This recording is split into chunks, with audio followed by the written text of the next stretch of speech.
And wisdom and knowledge shall be the stability of thy times, and strength of salvation. The fear of the Lord is his treasure.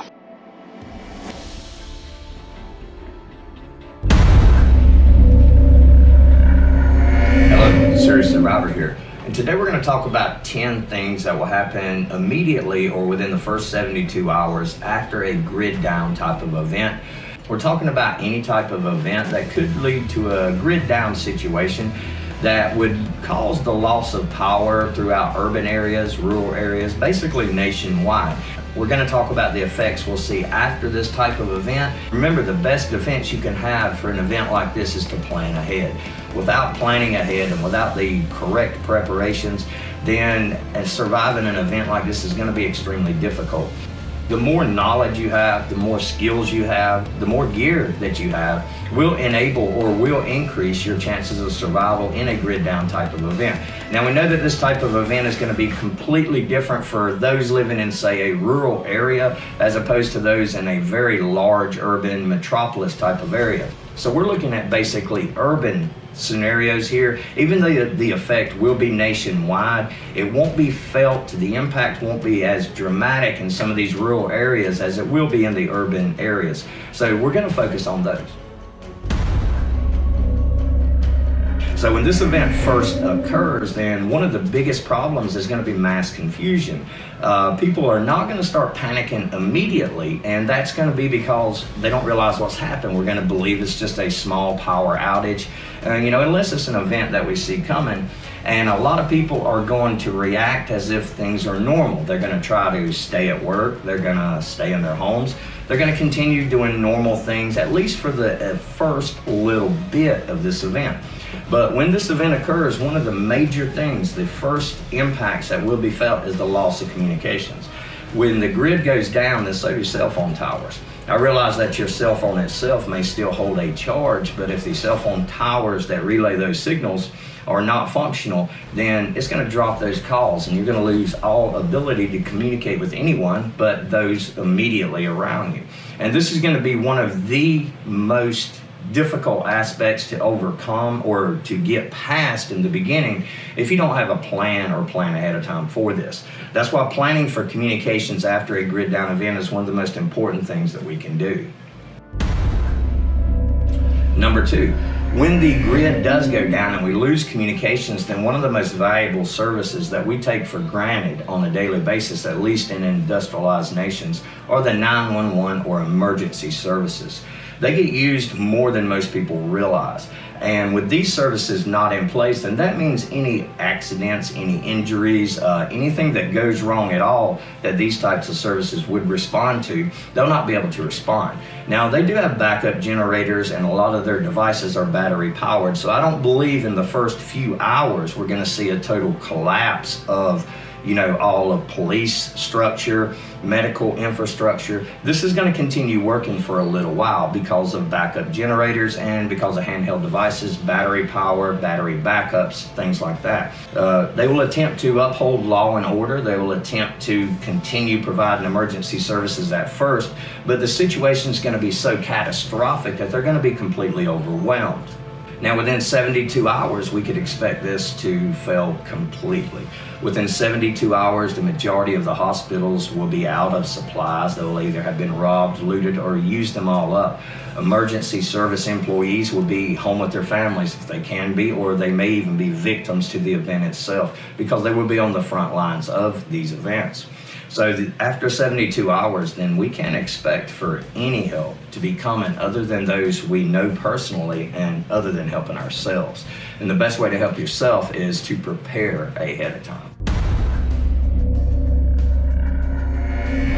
Number 3, this is going to happen almost as soon as the event occurs, or probably simultaneously along with the event. But this is going to be the failure of all of the traffic lights, all of the traffic devices that help traffic flow in larger areas. And this may not seem so traumatic at first, but what this is going to do is cause a gridlock everywhere. This is going to cause a gridlock in the urban areas especially, but even in the rural areas, it's going to make transportation difficult.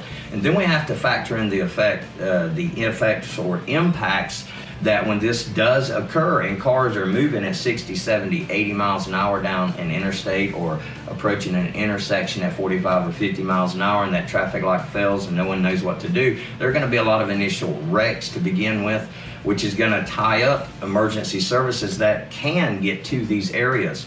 And we know emergency services aren't going to be around for long, so they're going to attempt to react to all of this, although they may not be able to because of the gridlock caused by the traffic light failures throughout the entire urban areas.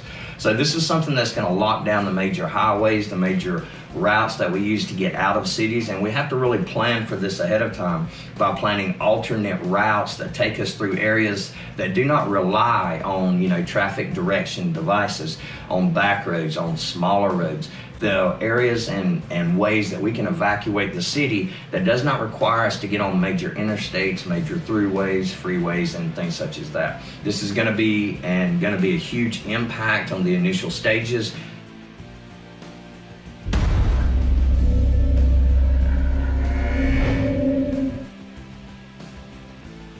When the grid goes down and communications go down along with it, everyone's going to see this. And it's not only the people who are trying to just keep themselves safe that are going to see this impact or see this effect immediately, but it's those that are wanting to take advantage of it. Those that will take advantage in a normal situation are definitely going to take advantage of a grid down, lack of communication situation. So I would expect immediately to see a rise in crime. And this is going to begin with smaller personal crimes, physical assaults, people getting robbed, probably even worse. And it's going to escalate from there because as communication does fail over the first 72 hours and the battery backup devices and the generators run out of gas, then emergency services is going to completely fail. So we will have nothing to rely on other than ourselves or our group at this point in time. And this is something we really have to prepare for. And this boils down to two things: self-defense skills and your physical conditioning.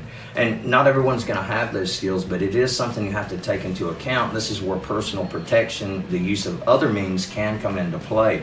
And I'm talking firearms, blades. You're going to want to keep a weapon nearby. You're going to want to keep a weapon on you, handy at all times. But this is going to escalate with time. It's going to begin with smaller scale crimes that occur right at the beginning of this type of event, and it's going to simply escalate into more of a looting phase, and then it's going to escalate into full-blown riots probably by the first night of the event. So if you can't get out of the city very quickly, then you need to contemplate places you can go that you feel would be safe, depending on the location you live in. This is something you have to plan for, because when this stage of the event begins, there's no one there to stop this other than you. Crime is going to increase steadily at a very rapid pace throughout the first 72 hours of this event until we are completely in a lawless society after probably 24 to 72 hours. If the last section does come to fruition and crime and riots are dominating the streets, making life perilous and dangerous to those simply trying to traverse the area, then the government, if it's still functional, will most likely step in and declare some type of martial law restrictions. It will probably begin with a simple curfew, but then it will escalate to gun confiscation and full-out martial law. And this type of situation is going to basically trap people in their homes, not being able to leave their homes and walk the streets during certain hours. And the government's going to be the one to attempt to take total control of the situation. And they're going to do this by simply enacting martial law and keeping us prisoners in our own homes. It's highly probable that the government will attempt to enact martial law in a situation like this, although the logistics of it will be very complicated with a grid-down situation. So this could definitely be a dangerous situation, because with martial law, this is the type of event that you simply can't bug out from because you're trapped in the city under the martial law type of restrictions. So this is something that's a definite possibility, and it will place a lot of undue restrictions on people just trying to survive.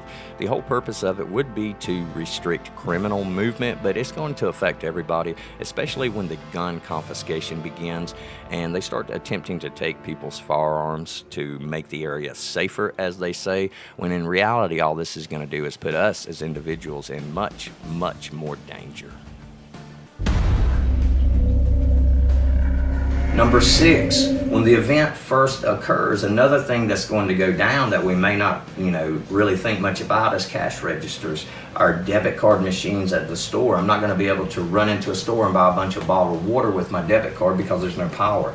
So if you don't have any cash or barter supplies or a stockpile or a location, a bug out location to go to with the supplies you need, then it's going to be extremely difficult from the first minute of the event. If you are the type of person that keeps a bare pantry, a bare refrigerator, what are you going to do when you can't make that purchase at this point? Cash is only going to be good immediately after the event. After that, people are not even going to open the stores anymore, and the only bartering they're going to do is for other goods and supplies. And if they see any cash, they're probably just going to attempt to rob you to take that cash. So all purchases will boil down to cash or barter shortly after the event occurs. So for all those that keep their money tied up, all of their money tied up in the stock markets and investments and in things such as that are electronically stored, or data that you have to have access to a machine, a computer, to get this type of these types of funds, then as soon as the grid goes down, you have nothing at that point. So it's always a good idea, especially if you do have the money, to put some back and have some cash on hand, at least enough to buy your way out of town if necessary, to get to a safer location.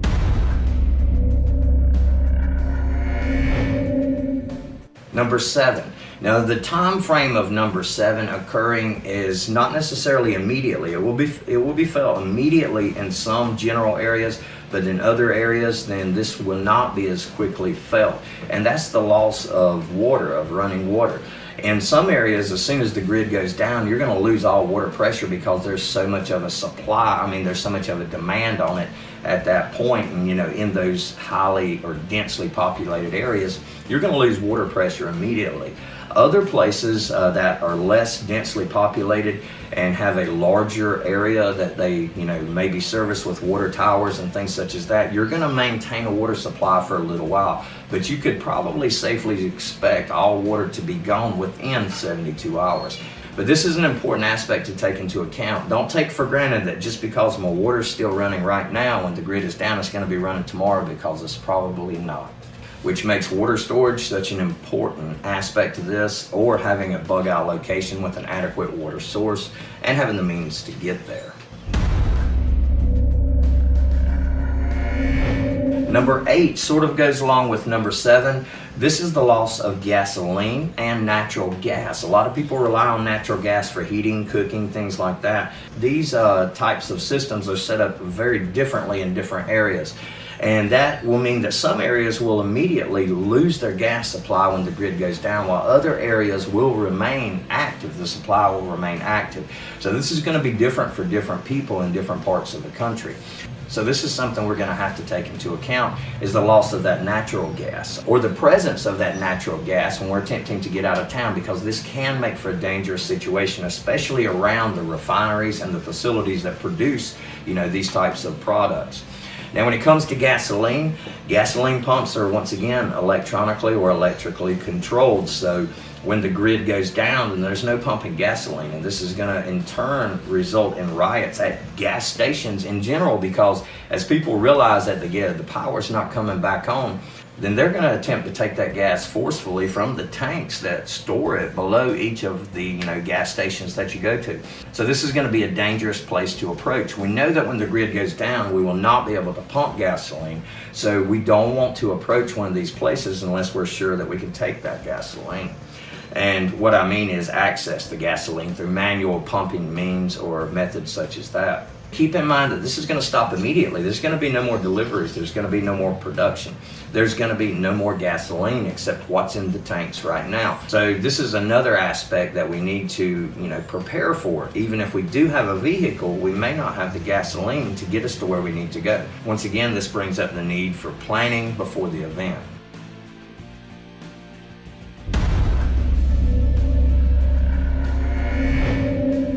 Number 9.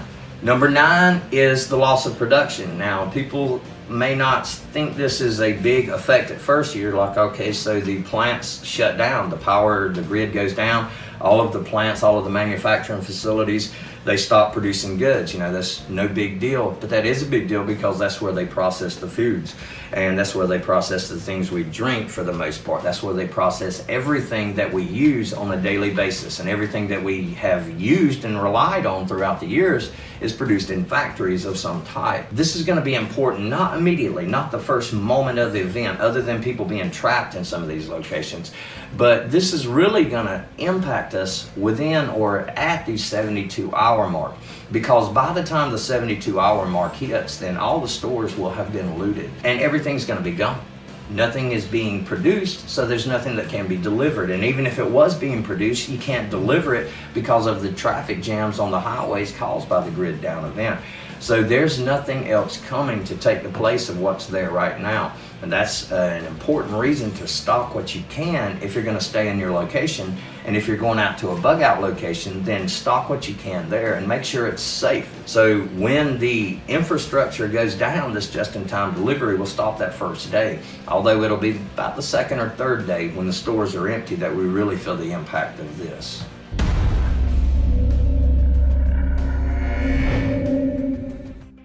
Number 10 is the aftermath. And the aftermath of this event after 72 hours, and this is going to lead to a complete change of the environment, of the area we live, I should say. You're going to see part of the cities are going to be burnt, part are going to be collapsed. There's going to be violence, there's going to be gangs, there's going to be fighting. This is not a place you want to be. You don't want to be in an area that has 1 million people in 10 square miles or 5 square miles, and there are no resources. Everyone's coming after you, they're coming after each other. This is not a place that we want to be, and it's going to be a very dangerous place. Now, not everyone's going to be able to get out of the cities, and they're going to have to deal with this aftermath, and that's going to be a very difficult situation for those. And also, we have to look at the impact of the people leaving the cities and that do make it to the rural areas. In the rural areas, things are more spread out, so people from the cities will have a tendency to try to fill in these gaps between the homes that are here. And that's going to cause a lot of discord between the people that are there and the people that are just trying to survive and get there. And this is in itself is going to cause rivalries, it's going to cause violence, it's going to cause a lot of things, because not everybody coming is just coming to pitch a tent and say, I need a place to stay for a little while until we can develop something. But some people will be coming because they know that the people in the rural areas are not as impacted in the initial stages as those in the urban areas. So all areas will be dangerous. Just because I live in a small town like I do does not mean I'll be safe, especially after the first 72 hours. The first 72 in an urban area will be the most dangerous in the initial part of this type of event. The first 72 in a rural area will not be as dangerous. It'll be after the first 72, when the people from the larger cities are leaving and are migrating to the rural areas. This is when we see that impact. And these are the type of things that we do have to take into account for a grid down event. There's so much more that's going to happen than we could ever talk about in one video. We'd be here for days just talking about the different things that would fail. Well, those were some of the things that we could expect immediately after a grid down type of event. It's going to impact everyone, and this is something that we have to truly plan for, because this is one of the most likely scenarios. With the infrastructure of the United States, it's getting very old at this point in time, just the same as a lot of it is in Europe too. So this is something that can impact the entire world, and it's something that very well may do so one day. Well, I hope you enjoyed the video. That's it for now. Thanks a lot for watching. Serious Survivor out.